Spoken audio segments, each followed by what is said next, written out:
Hello दोस्तों, स्वागत है आपका आपके अपने यूट्यूब चैनल पर। तो दोस्तों, आज की इस क्लास में हम पढ़ाने वाले आपको क्लास 12 की बायो, जिसमें दोस्तों हमारा टॉपिक होगा आर्तव चक्र। आर्तव चक्र क्या होता है, इसको अलग अलग नाम से भी जाना जाता है। इसको ऋजु चक्र, मासिक धर्म, रजो धर्म, ऋजुस्राव, बहुत सारे नामों से जाना जाता है। लेकिन मैं आपको बता दूं कि इसको अपन बहुत ही डिटेल से पढ़ने वाले हैं। इसमें से आने वाले सभी प्रश्नों को आप आसानी से हल कर सकते हो, लेकिन आपको उसके लिए आपको इस वीडियो को पूरी देखना पड़ेगा। लेकिन मैं आपको बता दूं कि इससे पहले के और भी जो लेक्चर्स है, ठीक है, वो सभी हमने कंप्लीट कर लिए हैं। और यह हमारा है चैप्टर नंबर 2, जिसका नाम है मानव जनन। ठीक है, क्लास 12 का चैप्टर नंबर 2 है, जिसका नाम है मानव जनन। तो इसमें हमारा टॉपिक है आर्तव चक्र। अगर पहले की जो वीडियोस है उनको आप देखना चाहते हो तो इस वीडियो के डिस्क्रिप्शन में एक लिंक दिया हुआ है, उस पर जैसे ही टैप करोगे तो आपको सारी प्लेलिस्ट मिल जाएगी। इस वीडियो प्लेलिस्ट में जो भी सारी वीडियोस है वो मिल जाएंगी, आप उन्हें जाकर देख सकते हो। तो चलिए आज की क्लास को शुरू करते हैं। यहाँ पर हमारा है आर्तव चक्र। देखिए, आर्तव चक्र क्या होता है, इसको इंग्लिश में बोलते हैं मैंचुरियन साइकिल। ठीक है, तो अब देखते हैं हम आर्तव चक्र होता क्या है। सबसे पहले एक मुख्य बात मैं आपको बता दूं कि आर्तव चक्र महिलाओं में होता है, पुरुषों में नहीं होता। ठीक है, तो देखते हैं आगे डेफिनेशन से और अच्छी तरीके से समझेंगे बेटा। प्राइमेट गण की मादाओं में यौवनारंभ के समय एक निश्चित समय अंतराल पर होने वाले नियमित जनन चक्र को आर्तव चक्र कहते हैं। आर्तव चक्र किसे कहते हैं? प्राइमेट गण की मादाओं में। ठीक है, जो किसमें होता है? मादाओं में। यौवनारंभ के कब?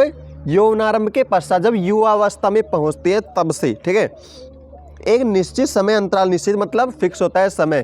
ठीक है, उस अंतराल के बाद ही नियमित जनन चक्र को आर्तव चक्र कहते हैं। जो निश्चित अंतराल होता है, उस अंतराल के बाद जो भी पूरा चक्र चलता रहता है। ठीक है, जैसे 20 दिन है तो 20 दिन के बाद फिर से 20 दिन बाद, फिर से 20 दिन बाद, तो पूरा चक्र चलता रहता है, इसी को आर्तव चक्र कहते हैं।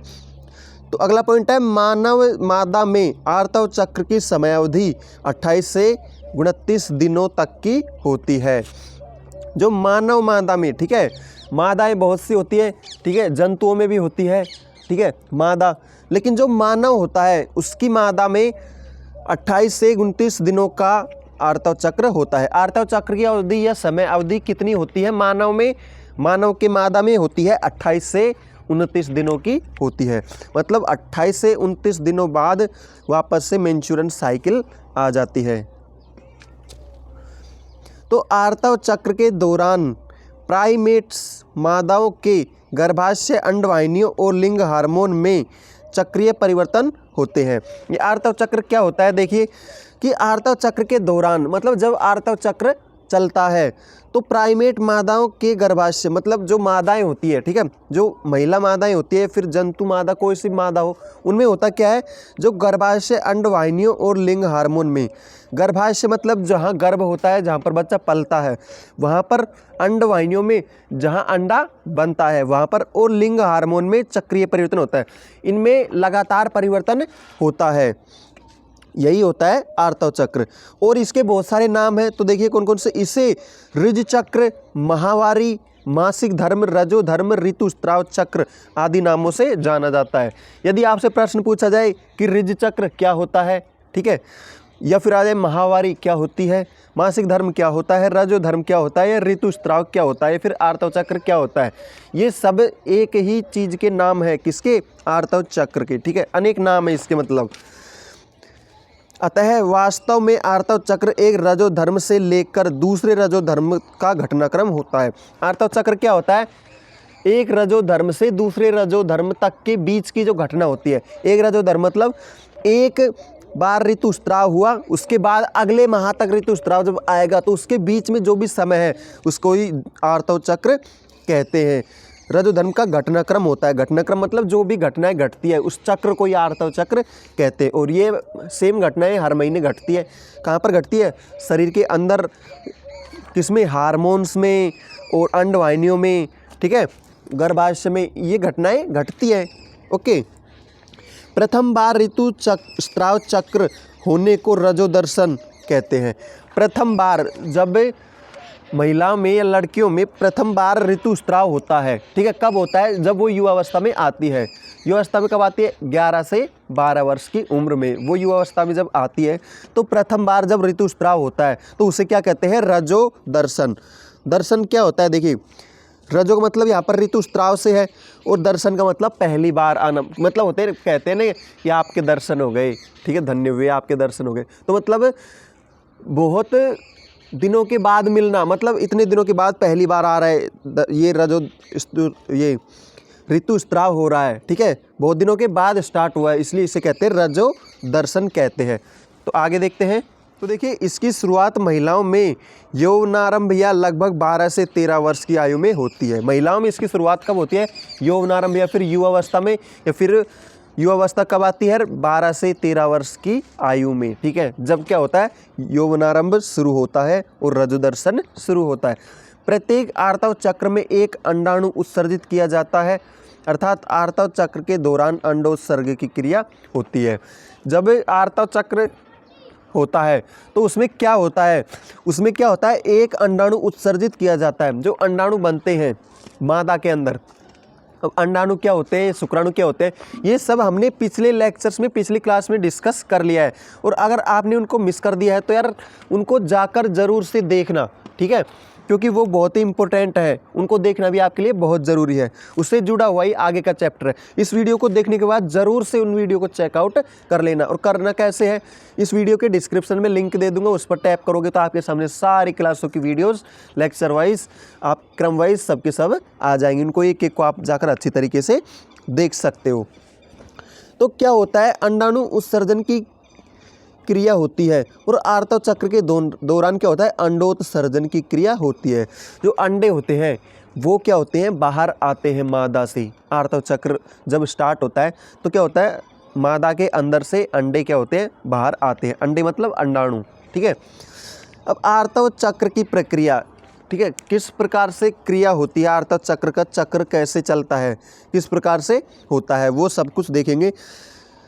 तो निम्नलिखित 4 प्रावस्थाओं में की जाती है। ये चक्र कितनी अवस्थाओं में पूरा होता है? 4 अवस्थाओं में पूरा होता है। तो देखते हैं रसगुल्लो 4 अवस्थाएं कौन कौन सी होती है हमारी।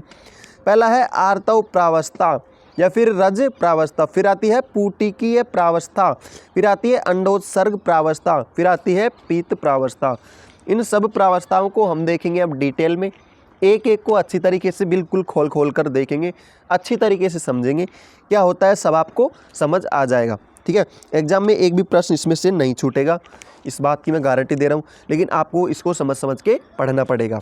तो देखते हैं, सबसे पहले देखेंगे आर्तव प्रावस्था। तो देखते हैं आर्तव प्रावस्था क्या होती है। आर्तव चक्र की शुरुआत आर्तव प्रावस्था से होती है। आर्तव चक्र की शुरुआत कहाँ से होती है? आर्तव प्रावस्था से। मतलब आर्तव चक्र शुरू होता है तो शुरू कहाँ से होता है? आर्तव प्रावस्था से होता है, क्योंकि आर्तव चक्र की पहली प्रावस्था है तो इसी से शुरू होगा, इससे ही तो शुरू होगा। बिल्कुल, इतने तो आप भी समझदार हो यार, इतनी सी बात तो समझ लिया करो। ओके, तो इस प्रावस्था में रक्त, ऊतक द्रव, श्लेष्मा एवं उपकला सेल्स का नियमित अंतराल के पश्चात स्त्रवण होता है। इसमें क्या होता है? इस अवस्था में क्या होता है? रक्त का, ऊतक द्रव का, जो ऊतक होते हैं हमारे टिश्यूज होते हैं वो द्रव के रूप में, श्लेष्मा का, श्लेष्मा मतलब जो पतले पतले पदार्थ होते हैं अंदर, मादा के अंदर होते हैं, और उपकला सेल्स का नियमित अंतराल के पश्चात स्त्रवण, मतलब निश्चित समय के पश्चात इन चीज़ों का स्त्रवण, स्त्रवण मतलब स्त्रावित होना या फिर कह सकते हैं बाहर निकलना। यह स्त्रवण लगभग 3 से 5 दिनों तक चलता है। यह स्त्रवण कब तक चलता है? 3 से 5 दिनों तक। मतलब यह क्रिया संपन्न होने के बाद जो ये अंडे हैं, जो अंडाणु है वो बाहर निकलते हैं, वो कितने समय तक? 3 से 5 दिनों तक निकलते हैं। मतलब रजो निवृत्ति या फिर जो रजो दर्शन होता है, पहली बार हुआ है महिलाओं में मान लो, ठीक है, तो हर महीने बाद 3 से 5 दिन तक उनको यह क्या होगा? उनके जो योनि मार्ग होता है उससे ऊतक द्रव, श्लेष्मा, ये फिर उपकला सेल्स क्या होंगी? बाहर निकलेंगी। किसके रूप में? ब्लड के रूप में, ठीक है। इसके दौरान गर्भाशय से रक्त का स्त्रवण गर्भाशय अंतःस्तर तथा रक्तवाहिनियों का नष्ट होना है, जो द्रव के रूप में योनि मार्ग से बाहर निकलती है। अभी मैंने बताया था आपको, इसमें क्या होता है, गर्भाशय से रक्त का स्त्रवण, मतलब गर्भ में रक्त का स्त्रवण होता है, गर्भ के द्वारा, गर्भ में से क्या होगा, रक्त बाहर आएगा। गर्भाशय अंतःस्तर तथा रक्तवाहिनियों का नष्ट होना, जो गर्भाशय के स्तर होती है वो नष्ट होंगी और रक्तवाहिनियाँ होंगी वो भी नष्ट होंगी, और वो नष्ट होकर योनि मार्ग से बाहर आ जाएंगी एक द्रव के रूप में। द्रव क्या होता है, एक लिक्विड जैसे जल होता है, उसी प्रकार जल होता है, वो भी एक द्रव होता है। द्रव मतलब जो भी चीज़ें जिनकी क्या होते हैं, सांद्र नहीं होती, सांद्र मतलब पतली होती है, गाढ़ी नहीं होती है, ठीक है। जैसे जल होता है वो भी द्रव होता है, तो ब्लड होता है वो भी द्रव होता है, लेकिन वो गाढ़ा द्रव होता है, ठीक है। उसी प्रकार का एक द्रव है, योनि मार्ग से बाहर आ जाते हैं ये सब चीज़ें, कट कट कर निकलती हैं। यह क्रिया रजोधर्म, माहवारी या फिर मासिक धर्म, रजोधर्म को ही बोलते हैं, कहलाती है। जो ये बाहर आने की जो क्रिया होती है, इसी को क्या कहते हैं, रजोधर्म कहते हैं। उम्मीद करता हूँ मेरे प्यारे बच्चों को समझ में आ रहा होगा, बहुत ही सिंपल तरीके से देख रहे हैं। तो रजोधर्म तभी होता है जब अंडाशय से उत्सर्जित अंडाणु निषेचित नहीं होता, अर्थात रजोधर्म की अनुपस्थिति गर्भधारण का संकेत होती है। मतलब देखिए भैया, बहुत ही इंपॉर्टेंट चीज़ आ रही है हमारे पास यहाँ पर, क्या आ रही है कि रजोधर्म तभी होता है जब गर्भधारण नहीं होता है। मान लो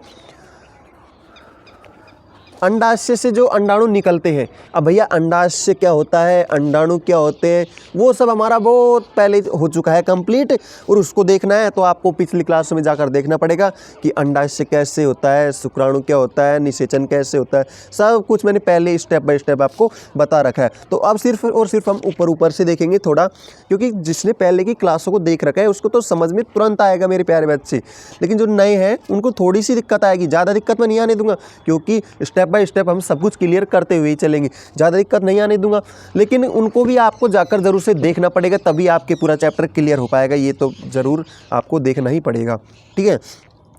तो जब अंडाशय होता है वो निषेचित हो जाता है तो गर्भधारण हो जाता है, इतनी सी बात आपको समझ में आ गई। लेकिन जब अंडाशय निषेचित नहीं हो पाता है तो क्या होता है, तो रजोदर ये ऋतुस्राव होता है, आर्तव चक्र की क्रिया तभी संपन्न होती है। अगर मान लो किसी महिला में ऋतुस्राव नहीं हुआ है तो यह संकेत है कि उसका गर्भधारण हो गया है, उसके पेट में बच्चा पल रहा है, ठीक है। अगर निषेचन हो गया है तो ऋतुस्राव नहीं होगा, ठीक है। तो रजोधर्म की अनुपस्थिति यह संकेत है कि गर्भधारण हो चुका है।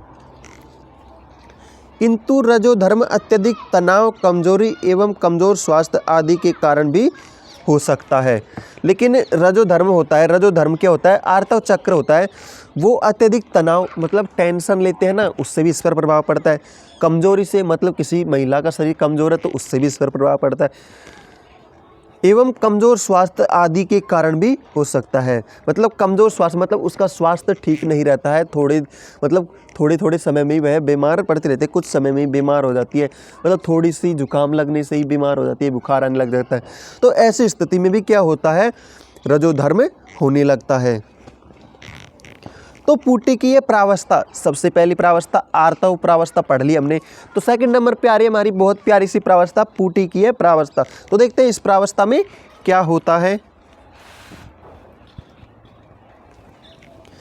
यह प्रावस्था 6वें दिन से 13वें दिन तक होती है। यह प्रावस्था क्या होती है, 6वें दिन से, मतलब 3 से 5 दिन तक तो हमारा ऋतुस्राव चलता रहा, अब वो बंद हो गया है, ठीक है। तो 6ठा दिन आ गया है हमारा, तो 6ठे दिन से 13वें दिन तक पुटिकीय प्रावस्था होती है। और इस प्रावस्था में क्या होता है, अंदर मादा के अंदर क्या होता है, देखिए इस प्रावस्था के दौरान अंडाशय के अंदर प्राथमिक पुटिका में वृद्धि होती है।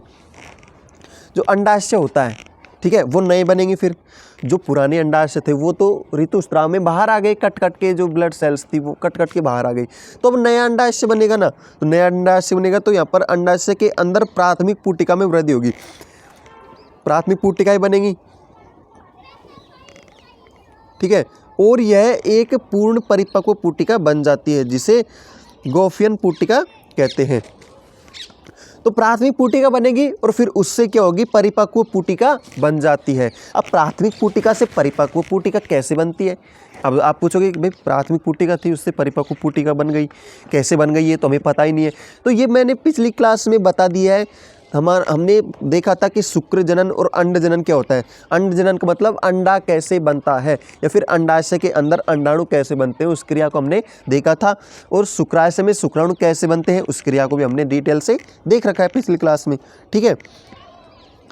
तो क्या होता है, यहाँ पर पुटिकाएँ होती है, पहले तो प्राथमिक होती है और फिर वो धीरे धीरे क्या हो जाती है, परिपक्व हो जाती हैं। उनको क्या कहते हैं, ग्राफियन पुटिका कहते हैं। अर्थात देखिए फिर आगे का पॉइंट, पुटिकीय प्रावस्था में अंडाशय में ग्राफियन पुटिका का निर्माण होता है। इसके साथ साथ गर्भाशय में प्रचुरोद्भवन के द्वारा गर्भाशय अंतःस्तर पुनः उत्पन्न हो जाता है। फिर क्या होता है, ग्राफियन पुटिका का निर्माण हो गया तो इसके साथ साथ क्या हो, गर्भाशय में प्रचुरोद्भवन, प्रचुरोद्भवन का मतलब क्या होता है, मतलब परिपक्व ही होता है एक तरह से, के द्वारा गर्भाशय अंतःस्तर पुनः उत्पन्न होने लगते हैं। गर्भाशय के पहले तो गर्भाशय के अंतःस्तर ऋतुस्राव के द्वारा बाहर आ गई, तो वापस से अंतःस्तर बनने लग जाती है गर्भाशय की, क्योंकि ये साइकिल में क्या होता है, गर्भाशय की बच्चा पैदा करने की एक पूरी प्रक्रिया होती है, वो चलती है, ठीक है। अगर उसमें निषेचित नहीं हुआ तो जो भी चीज़ें बनी थी, जो भी तैयारी हुई थी उसको नष्ट कर दिया जाता है। फिर जब अगला महीना आता है तो फिर से वही तैयारी चलती है, फिर नहीं होता है तो फिर नष्ट हो जाता है, और फिर अगला महीना आता है तो मान लो उस महीने में निषेचित तो हो गया अंडा, तो वह अंडा क्या होता है, गर्भ में स्थापित हो जाता है और बच्चा बनने लग जाता है, ठीक है। यह प्रक्रिया हर महीने महिलाओं में होती रहती है। तो द्वारा गर्भाशय अंतःस्तर पुनः उत्पन्न हो जाता है। देखिए फिर से उत्पन्न हो गया। तो आगे देखते हैं, अंडाशय एवं गर्भाशय के परिवर्तन पीयूष ग्रंथि तथा अंडाशय हार्मोन की मात्रा के स्तर पर निर्भर करते हैं। जो अंडाशय एवं गर्भाशय के परिवर्तन होते हैं वो कौन नियंत्रित करता है, फिर कौन उनको नियंत्रित करता है, यहाँ पर अंडाशय हार्मोन और पीयूष ग्रंथि इनको नियंत्रित करते हैं। आगे देखते हैं, अतः पुटिकीय प्रावस्था के अंत में महिला के गर्भाशय का अंतःस्तर काफ़ी मोटा हो जाता है। जब पुटिकीय प्रावस्था होती है, ठीक है, प्राथमिक पुटिका बनती है, फिर पूरी पुटिका बनती है, प्रचुर मतलब परिपक्व पुटिका बनती है। तो परिपक्व पुटिका बन चुकी है, उसके बाद में महिला के गर्भाशय का स्तर काफ़ी मोटा हो जाता है, क्योंकि उसके अंदर क्या होती है, बहुत सारी लेयर और बन जाती है। गर्भाशय क्या करता है, बच्चे को स्थापित करने की तैयारी करता है, हर महीने ही यह तैयारी करता है। अगर तैयारी पूरी नहीं होती है, निषेचित नहीं होता है, तो वो क्या होता है, जो ऋतुस्राव में बाहर आ जाती है वो लेयर कट के, ठीक है। लेकिन फिर से क्या होगा, तैयार हो चुका है, यहाँ पर काफ़ी मोटा हो जाता है, लेयर बन जाती है बहुत सारी और वह थोड़ी मोटी हो जाती है। पुटिका प्रावस्था के दौरान पुटिका प्रेरक LH का स्त्रवण धीरे धीरे बढ़ता है, जो पुटिका परिवर्धन के साथ साथ परिपक्व पुटिका द्वारा एस्ट्रोजन हार्मोन के स्त्रवण को उद्दीपित करता है। होता क्या है, जब पुटिका प्रावस्था होती है उसके दौरान प्रेरक या फिर LH का स्त्रवण धीरे धीरे बढ़ता है।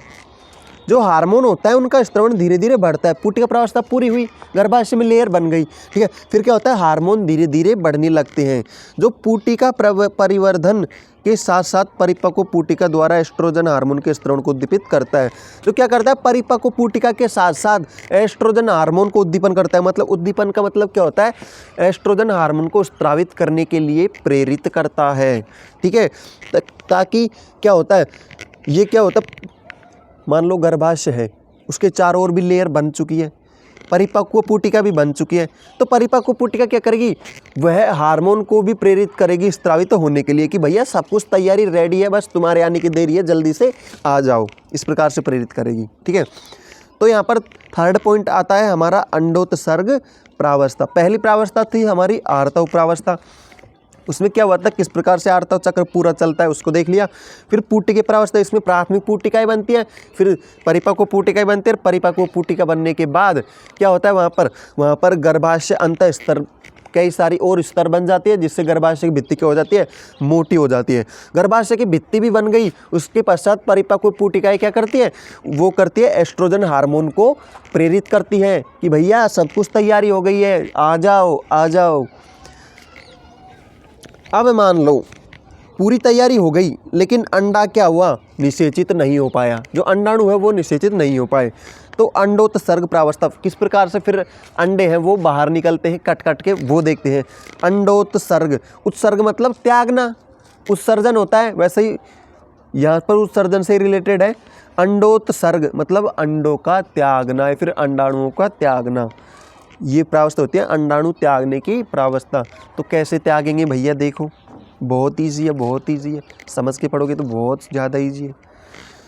तो अंडाशय में ग्राफियन पुटिका के निर्माण के पश्चात ल्यूटिनाइजिन हार्मोन या फिर LH हार्मोन, ठीक है, LH का मतलब ल्यूटिनाइजिन हार्मोन, L का मतलब ल्यूटिनाइजिन, H का मतलब हार्मोन, अंडोत्सर्ग की प्रक्रिया को प्रेरित करता है। भैया अंडा निषेचित नहीं हो पाया, अंडाणु क्या निषेचित नहीं कर पाया शुक्राणु, तो क्या होगा, ये LH हार्मोन है वो अंडोत्सर्ग की प्रक्रिया को प्रेरित करता है। भैया कोई भी शुक्राणु नहीं आया तुम्हें निषेचित, अंडों से बोलता है भैया तुम्हें कोई भी शुक्राणु निषेचित करने के लिए नहीं आ पाया है, तो तुम क्या करो, चलो यहाँ से बाहर वापस जगह को खाली करो, वापस जब अगला महीना आएगा तो देखते हैं, वापस तैयारी करेंगे, अगर उस समय हो गया तो ठीक है, वरना फिर से यही प्रक्रिया। ऐसे ही हर महीने महिला में यह प्रक्रिया चलती रहती है और इसको ही कहते हैं आर्तव चक्र या फिर ऋतुस्राव, ठीक है। तो देखते हैं यहाँ पर प्रेरित करता है LH अंडोत्सर्ग को, अंडोत्सर्ग मतलब जो अंडाणु बनते हैं उनको उत्सर्जन करने के या बाहर निकालने के लिए प्रेरित करता है। यह हार्मोन आर्तव चक्र के मध्य में 14वें दिन अत्यधिक मात्रा में स्रावित होकर ग्राफियन पुटिका को फटने के लिए प्रेरित करता है। इसके कारण ग्राफियन पुटिका फटकर अंडाणु को मुक्त कर देती है। इस संपूर्ण प्रक्रिया को अंडोत्सर्ग कहते हैं। अंडोत्सर्ग आर्तव चक्र के 14वें दिन होता है। भैया क्या हुआ, जो हमारी ग्राफियन पुटिकाएं बन चुकी है, हमारा अंडाशय क्या हो गया, परिपक्व हो गया है, मतलब मासिक धर्म से या फिर ऋतुस्राव से 14वें दिन तक हमारा जो ग्राफियन पुटिका है वो परिपक्व हो गई है। अब क्या करेगा, जो LH हार्मोन है वो उनको प्रेरित करेगा, जो पुटिकाएं होती है उनको फाड़ेगा और वहाँ से क्या होंगे, अंडाणु मुक्त होकर जो अंडाशय है वहाँ पर आएंगे, अंडवाहिनी से होते हुए वहाँ पर आएंगे, गर्भाशय की ओर आएंगे। तो भैया यहाँ पर क्या हो रहा है, अंडाशय की ओर आ रहे हैं। अब आगे देखिए, इस संपूर्ण प्रक्रिया को अंडोत्सर्ग कहते हैं। इसको ही क्या कहते हैं, जब अंडाशय फटकर बाहर आते हैं तो इसको ही कहते हैं अंडोत्सर्ग कहते हैं। अंडोत्सर्ग आर्तव चक्र के 14वें दिन होता है। कब होता है, आर्तव चक्र या फिर ऋजु धर्म में 14वें दिन तक होते हैं। अब यहाँ पर एक इम्पोर्टेंट नोट देखिए, यह LH हार्मोन का आर्तव चक्र के 14वें दिन अत्यधिक स्रावण होता है, जो परिपक्व पुटिका को फटने के लिए प्रेरित करता है। उसे LH सर्च कहते हैं। क्या होता है, जब 14वां दिन रहता है तो LH हार्मोन अत्यधिक स्रावित होता है, बहुत ज़्यादा स्रावित होता है, जो ग्राफियन पुटिकाओं को फटने के लिए प्रेरित करता है। जो क्या होगी, फिर ग्राफियन पुटिकाएं फट जाएंगी और जो अंडाणु बने थे वो बाहर आने लग जाएंगे। तो इस कारण से इसे क्या कहते हैं, LH सर्च कहते हैं, क्योंकि ये अत्यधिक स्रावित होकर ग्राफियन पुटिकाओं को फाड़ देता है। तो अंडोत्सर्ग प्रावस्था थी। तो अब आता है हमारा पॉइंट अंडोत्सर्ग। अंडोत्सर्ग किस प्रकार से होता है उसको देखते हैं। अंडाशय की ग्राफियन पुटिका का फटकर अंडाणु या फिर द्वितीयक oocyte से मुक्त होने की प्रक्रिया को अंडोत्सर्ग कहते हैं। तो अंडाशय का ग्राफियन पुटिका से फटकर बाहर आना अंडोत्सर्ग कहलाता है, या फिर मुक्त होना भी अंडोत्सर्ग कहलाता है। अगला पॉइंट है हमारा पित्त पिंड प्रावस्था या कॉर्पस ल्यूटियम प्रावस्था। 3 प्रावस्थाएं हो गई हमारी, अब चौथी प्रावस्था आती है पित्त पिंड प्रावस्था या फिर कॉर्पस ल्यूटियम प्रावस्था। तो देखते हैं, इसको भी देख लेते हैं कि ये क्या होता है भैया।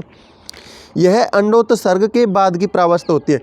अंडा है वो उत्सर्जित हो गया या फिर बाहर आ रहा है, उसके बाद अगली प्रावस्था स्टार्ट होती है। तो यह अंडोत्सर्ग के बाद की प्रावस्था है, इसलिए इसे पश्च अंडोत्सर्ग प्रावस्था भी कहते हैं। इसलिए इसे और क्या नाम से जाना जाता है, पश्च अंडोत्सर्ग प्रावस्था, मतलब अंडोत्सर्ग के बाद की प्रावस्था। ओके,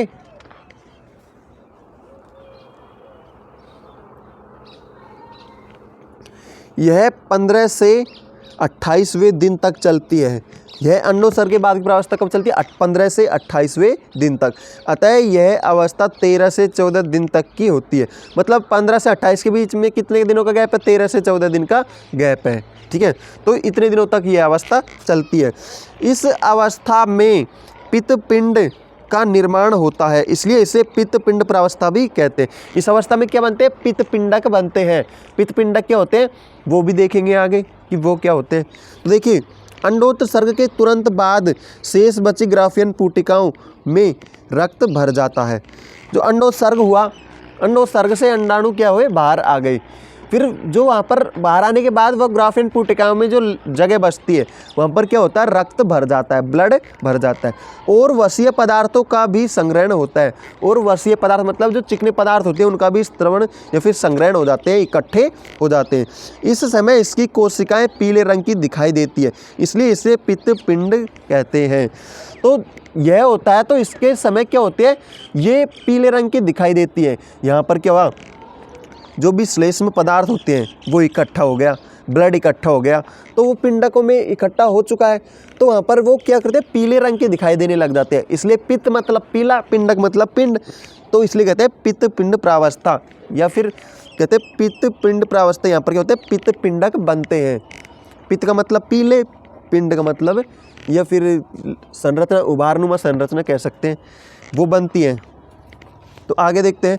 अतः अंडोत्सर्ग के बाद शेष बची ग्राफियन पुटिका को कॉर्पस ल्यूटियम कहते हैं। अंडोत्सर्ग के बाद जो शेष पुटिकाएं बचती है उन्हें कॉर्पस ल्यूटियम कहते हैं या फिर पित्तपिंड कहते हैं। कॉर्पस ल्यूटियम और पित्तपिंड एक ही होता है। तो एग्जाम में आ जाए कि पित्तपिंड क्या होते हैं, तो अंडोत्सर्ग के बाद शेष बची संरचनाओं को पित्तपिंड कहते हैं। इस प्रकार से लिख सकते हैं, बहुत इंपॉर्टेंट है। कॉर्पस ल्यूटियम एक अंतःस्रावी ग्रंथि के समान कार्य करती है, क्योंकि इसके द्वारा प्रोजेस्टेरोन हार्मोन का स्त्रवण किया जाता है। जो कॉर्पस ल्यूटियम या फिर पित्तपिंड होता है उसको एक अंतःस्रावी ग्रंथि के द्वारा भी समझा जाता है। ऐसा माना जाता है कि यह एक अंतःस्रावी ग्रंथि होती है। क्यों माना जाता है ऐसा? क्योंकि इसके द्वारा प्रोजेस्टेरोन हार्मोन का स्त्रवण होता है। ये पित्तपिंड होते हैं, ये क्या करते हैं? प्रोजेस्टेरोन हार्मोन का स्त्रवण करते हैं। बाद में क्या करते हैं? ये प्रोजेस्टेरोन हार्मोन को स्रावित करते हैं, इसलिए इसको एक अंतःस्रावी ग्रंथि भी कहा गया है। ठीक है बच्चों, अब आगे क्या होगा? यह प्रोजेस्टेरोन हार्मोन गर्भाशय अंतःस्तर को बनाए रखने के लिए आवश्यक होता है।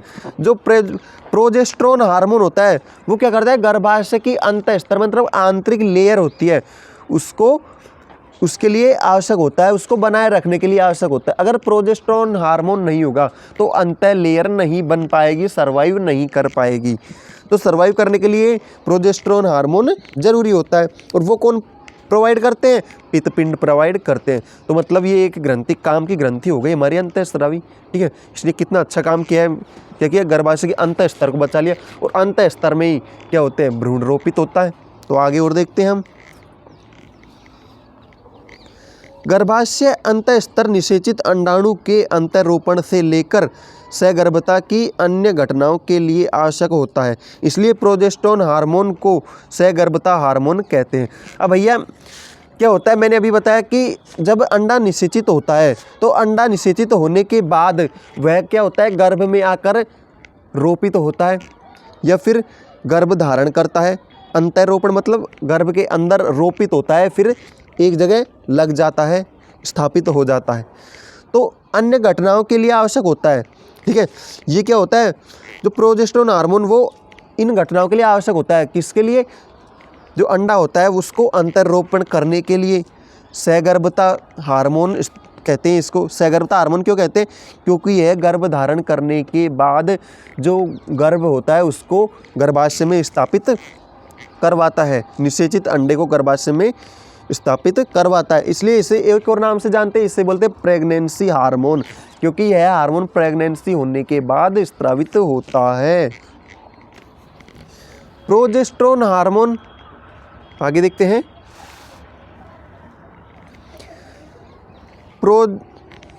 प्रोजेस्टेरोन हार्मोन के प्रभाव से गर्भाशय अंतः स्तर मोटा हो जाता है। गर्भाशय की अंतः स्तर होती है वो मोटी हो जाती है, किससे? प्रोजेस्टेरोन हार्मोन से।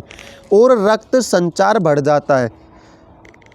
तो प्रोजेस्टेरोन हार्मोन स्रावित होगा तो गर्भ की भित्तियां मोटी हो जाएंगी और उनमें क्या होगा? ब्लड सर्कुलेशन तेजी से होने लग जाता है। उन स्तरों के अंदर ब्लड होता है वो तेजी से फ्लो होने लग जाता है, अंतः स्तर मोटी हो जाती है। अब ब्लड फ्लो तेजी से होगा, कैसे होगा, क्यों होगा, क्या ज़रूरत पड़ी ब्लड फ्लो को तेजी से करवाने की? तो भैया जब बच्चा वहाँ पर रोपित हो गया, भ्रूण वहाँ पर रोपित हो चुका है गर्भाशय में, तो उसको भी तो बनने के लिए ब्लड की आवश्यकता होती है, ठीक है। तो ब्लड की आवश्यकता होती है तो ब्लड कहाँ से मिलेगा? वो तो क्या करेगा? गर्भाशय के अंतः स्तर अंदर की लेयरों से ही लेगा। तो वहाँ पर ब्लड होगा तभी तो लेगा। तो उसके लिए वहाँ पर ब्लड सर्कुलेशन कराने का कौन काम करता है? यहाँ पर प्रोजेस्टेरोन हार्मोन करता है। तो मतलब बहुत ही इंपॉर्टेंट हार्मोन हो गया, इसलिए इसे क्या कहते हैं? प्रेगनेंसी हार्मोन भी कहते हैं, या फिर सहगर्भता हार्मोन भी कहते हैं, या फिर प्रोजेस्टेरोन हार्मोन तो इसका नाम ही है, ठीक है। तो भैया यहाँ पर रक्त का संचारण भी बढ़ गया तो रक्त ज़्यादा काम में आएगा, बच्चा बनेगा तो उसको ब्लड चाहिए, ठीक है। तो इसीलिए महिलाओं को, जो प्रेगनेंसी में महिलाओं को कहा जाता है कि वही ज़्यादा से ज़्यादा ऐसे फ्रूट्स फल खाती रहें जिससे उनके अंदर क्या हो? ब्लड की कमी नहीं हो। अगर ब्लड की कमी हो गई तो बच्चा कमज़ोर रह जाएगा, क्योंकि बच्चे को बनने के लिए प्रॉपर ब्लड नहीं मिल पाएगा। तो भैया ऐसे फ्रूट्स चुकंदर वगैरह, अनार वगैरह और मौसमी वगैरह ये ऐसे खाने चाहिए प्रेगनेंसी में, ओके। इस दौरान गर्भाशय की सेल्स में वसा एवं ग्लाइकोजन का संचय होता है। यदि इस समय निषेचन क्रिया हो जाती है तो आर्तव चक्र की सभी क्रियाएं बंद हो जाती है और रजोधर्म भी बंद हो जाता है। क्या होता है? यदि इस दौरान गर्भाशय की सेल्स में वसा एवं ग्लाइकोजन का संचय हो गया, ठीक है। जो गर्भाशय होता है उसकी भित्तियाँ होती हैं, उनमें क्या होता है? ग्लाइकोजन का संचय होता है। और गर्भाशय की सेल्स होता है उनमें वसा का संचय होता है। मैंने बताया कि वसा इकट्ठा करके वो मोटी लेयर बना लेती है। और क्या होता है? इस समय निषेचन की क्रिया हो जाती है। अगर निषेचन हो चुका है, निषेचन अगर हो गया तो आर्तव चक्र की क्रियाएं बंद हो जाएंगी। जो आर्तव चक्र मासिक चक्र है वो बंद हो जाएगा, नहीं होगा। और अगर निषेचन नहीं हुआ तो आर्तव चक्र की तैयारी शुरू हो जाएगी भैया। और रजोधर्म भी बंद हो जाता है, रजोधर्म भी बंद हो जाता है। और ये मतलब आर्तव चक्र की सारी क्रियाएं क्या हो जाती है? बंद हो जाती है अंडा निषेचित होने के बाद। लेकिन यदि निषेचन नहीं होता है तो पित्तपिंड कॉर्पस ल्यूटियम नष्ट हो जाता है। लेकिन अगर अंडा निषेचित नहीं हुआ तो पित्तपिंड या फिर कॉर्पस ल्यूटियम जो क्या करता है? यहाँ पर प्रोजेस्टेरोन हार्मोन स्रावित करता है, ये क्या हो जाता है? नष्ट हो जाता है, ठीक है। तो ये नष्ट हो जाएगा तो फिर ये भित्तियाँ इतनी मोटी होने का हम सब चीज़ें क्या होंगी? नष्ट हो जाएंगी और ये बाहर आने लग जाएगी योनि मार्ग से। तो आगे देखते हैं और आगे क्या क्या होता है। बहुत इंटरेस्टिंग टॉपिक है, बहुत अच्छा नॉलेजेबल, जो हमें दैनिक दिनचर्या में भी काम में आता है। किस प्रकार से क्या क्या मनुष्य में कैसे साइकिल होती है, पूरा चक्र कैसे चलता है, वो समझना ज़रूरी है कि नहीं है हमें भी, ठीक। एग्जाम में पूछा जाता है और हमें ऐसे समझने में ज़रूरी होता है, आसान होता है। हम भी तो समझे कि चल क्या रहा है इस दुनिया में सही है ना। यह गर्भाशय के अंतः स्तर को विखंडित करता है जिसे रक्तस्राव प्रावस्था माहवारी कहते हैं। तो क्या करता है? यहाँ पर कॉर्पस ल्यूटियम क्या होता है? नष्ट हो जाता है। और नष्ट होकर गर्भाशय की अंदर की जो भित्तियाँ बनी थी, अंदर की जो लेयर बनी थी, उनको सबको तोड़ता है, विखंडित करता है, जिससे रक्त स्रावित होने लग जाता है। और रक्त के रूप में ये क्या सब बाहर आने लग जाते हैं। अब अगला पॉइंट आता है किससे रिलेटेड? हमारा जिस प्रकार से रजोदर्शन पढ़ा था उसी प्रकार से एक और न्यू पॉइंट आता है हमारा इम्पोर्टेंट। इसे कहते हैं रजो निवृत्ति या मीनोपॉज, ठीक है। तो ये क्या होता है भैया? इसको भी देख लेते हैं क्या होता है।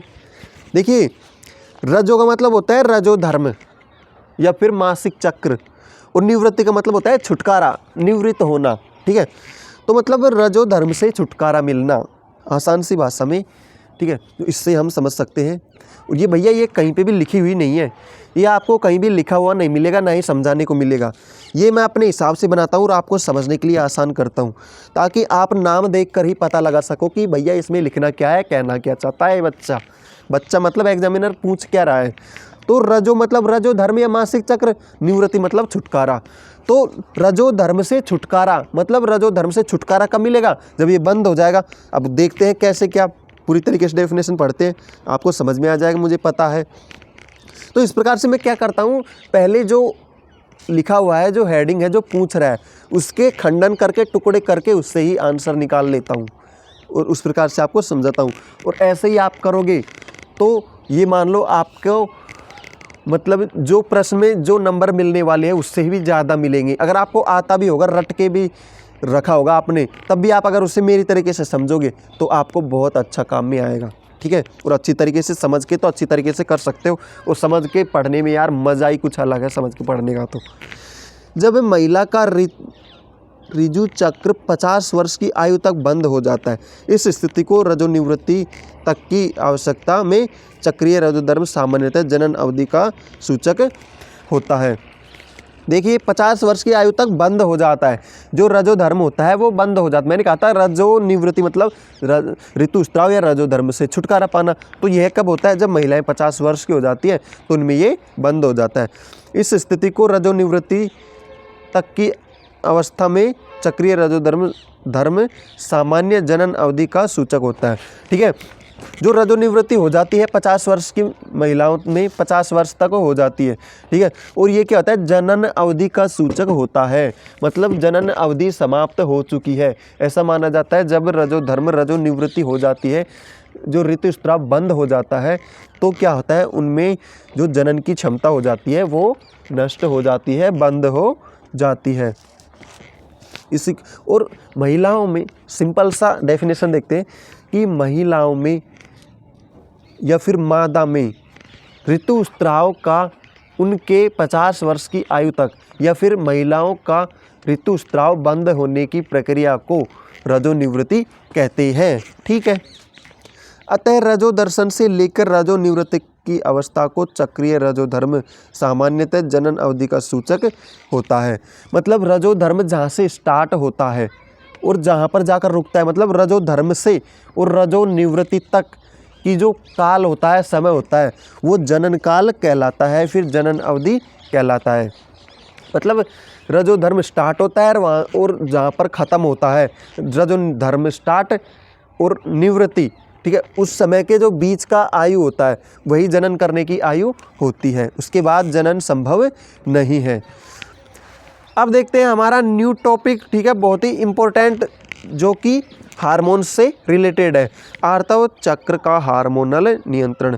भैया आर्तव चक्र होता है वो हार्मोनों से कैसे नियंत्रित होता है, किस प्रकार से हार्मोन आर्तव चक्र को, रजोधर्म चक्र को नियंत्रित करते हैं, तो देखते हैं। आर्तव चक्र का नियंत्रण एस्ट्रोजन एवं प्रोजेस्टेरोन हार्मोन द्वारा होता है। कौन कौन से हार्मोन नियंत्रित करते हैं आर्तव चक्र को? एस्ट्रोजन हार्मोन और प्रोजेस्टेरोन हार्मोन, ठीक है।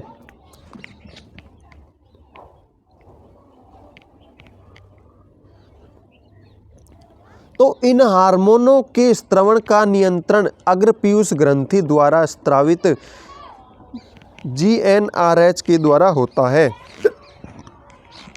जो ये हार्मोन होते हैं एस्ट्रोजन और प्रोजेस्टेरोन, ठीक है,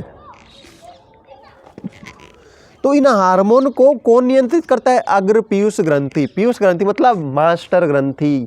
सबको नियंत्रित करने का काम कौन करती है? मास्टर ग्रंथि है। सबको नियंत्रित अपन करेगा, अपन है सबका राजा, सबका मास्टर, सबको मैं ही बताऊंगा किसको क्या करना है, किसको क्या करना है। तो अग्रपीयूष ग्रंथि बताती है कि भैया तुम्हें क्या क्या करना है, क्या नहीं करना है। इनको नियंत्रित कौन करती है? पीयूष ग्रंथि या फिर मास्टर ग्रंथि। और कौन सी? अग्र, आगे वाली, ठीक है। और कौन सा द्वारा ये स्त्रावित को किस प्रकार से नियंत्रित करती है? GnRH के द्वारा नियंत्रित करती है। यह एक हिस्सा होता है, ठीक है।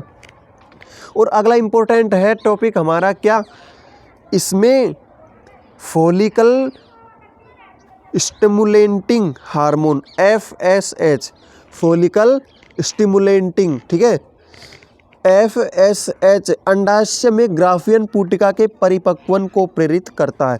जो ये FSH हार्मोन है वो किन को प्रेरित करता है? जो ग्राफियन पुटिका बनी थी ना हमारी, ठीक है, जो अंडाणु बाहर निकल के आए थे, वो ग्राफियन पुटिकाएं अंडाणु के अंदर बनी थी। अंडाणु ग्राफियन पुटिकाओं से तो बाहर आए थे, लेकिन उन ग्राफियन पुटिकाओं को परिपक्व करने का काम कौन करता है? FSH।